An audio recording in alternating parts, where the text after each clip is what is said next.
true pimp. Some of y'all guys have met him, my main Mac Daddy and Shane. I know they met that motherfucker. He lives in Atlanta. He just moved out to Montana. But he was chilling. He was a raft guide out on the French Broad River. I went out there to chill for a while and ride the Holy River with him. And chill with some Holy River riding goddesses. And so we went out there. I was chilling. We got in a psychedelic kayak, man. We was cruising down that river. Cruising down some psychedelic rapids, and it was just me and my brother Cole, the river guide, up in this motherfucking pimp-ass raft. We cruising down the river, and we come to this psychedelic rapid. It's like a big old drop, and then it goes straight, and then there's another psychedelic, like mini Niagara Falls going down again. And we went over the first hill, this, and I was like, damn, this shit is off the chain. And we cruising, and we getting towards the next huge-ass mini shrimp. And I look back, and my main Cole was launched out of the fucking boat, and he's like half a mile back river. And I'm like, damn, dude. And he's like, take it, man. I know you can do this shit. He's yelling off the little, he's yelling crazy. And I just... And I took it down that spiritual rapid. It was just fine. And I waited up for my main, and he swam up and hopped in a canoe. And then I went and played a psychedelic show on a backcountry porch. My man Big Ted, he's this like maybe 400-pound gangster. He makes moonshine out there on the side of the river. And he's got a big old still in his front yard. He's got this slightly shrimped son. He's about 12 years old. He's got a bunch of daughters and pussies and dogs hanging around too. But he's got this son who fires off a sawed-off shotgun into the air over and over again. Just inviting people to come over and chug moonshine. So we went over to Big Ted's place. We started playing on the backcountry porch. We was jamming out. We was puffing mad pounds of weed, and we was chugging moonshine and whiskey and brewskis. We was just hanging out, having a spiritual time, and all of a sudden a policeman pulls up in front of the house. And I'm puffing pounds right on stage. The man sees me blazing a pound blunt right in front of him. And I'm fucking chugging moonshine, and the still sitting right next to the stage. And I'm like, damn, is this police gonna bust up the show? I don't know. All of a sudden, the policeman, the head sheriff of Hot Springs, pops out the driver door. The deputy pops out the shotgun seat, and the sheriff howls. He goes, "Ow!" I realized he was digging the motherfucking tunes, so I kept playing. Oh yeah. And they hung out. They was grinding and dancing and shit. We was just blazing pounds, and they didn't give a shit. I realized it was a pretty motherfucking cool part of town. And then I heard towards the end of the show these psychedelic engines revving across the river. And I said, what's that noise over there? They said it's a Hells Angels rally going on across the river. I said, we sneaking up in that motherfucker. And they said, I don't know, man. Them Hells Angels, they kind of crazy, man. I said, I know. That's why we going over there. And so we crawled across the river. We snuck into the Hells Angels rally.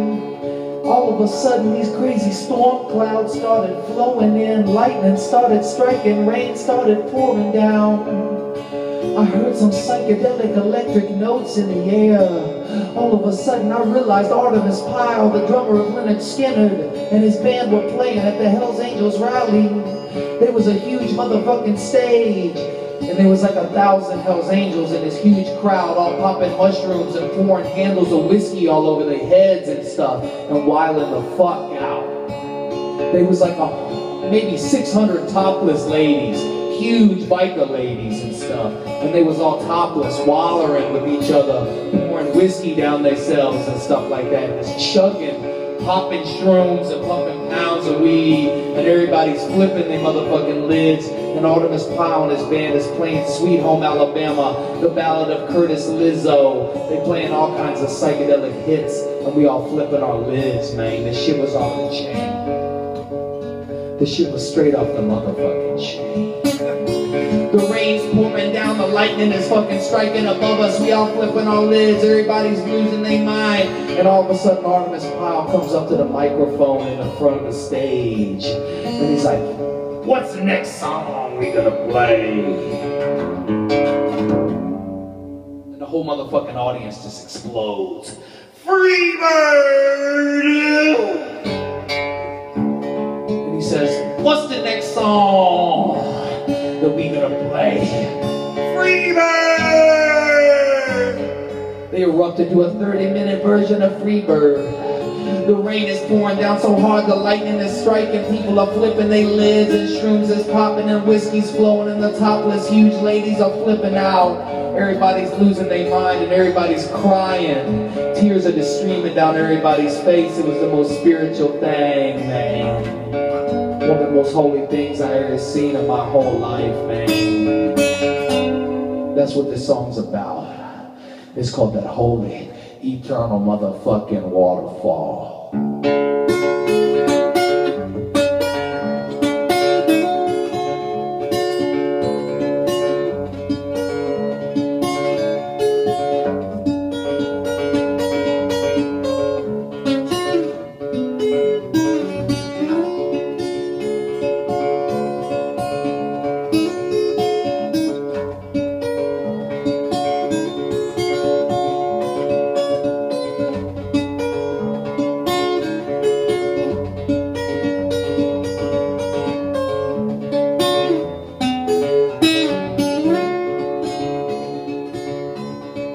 Every time I go up there, them winds of change are blowing. I feel it roll against my skin.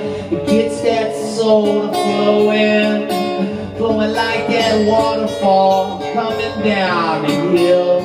When I come back, I hope it's flowing still. Well, every time I see you, girl, my heart, it starts to race. So when I sense that Holy Ghost, I quicken up my pace. Thinking about that waterfall coming down the hill. Like that water, baby, I just can't stand still. Every time I go up there, I get those big creek blues. Sipping on that cheap whiskey and wearing out those shoes. At the end of the world, our love is flowing still. Like that waterfall flowing down the hill. Like that waterfall coming down the hill.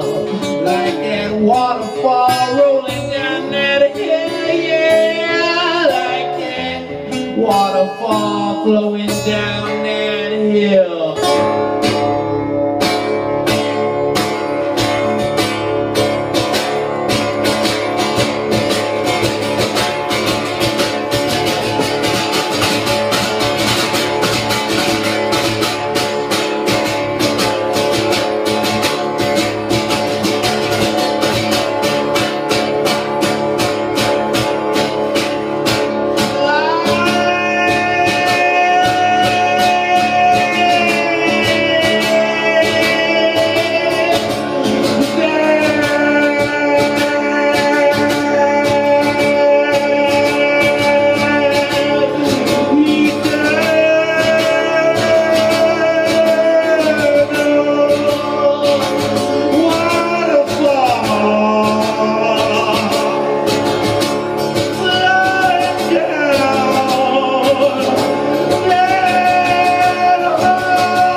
Thank you so much.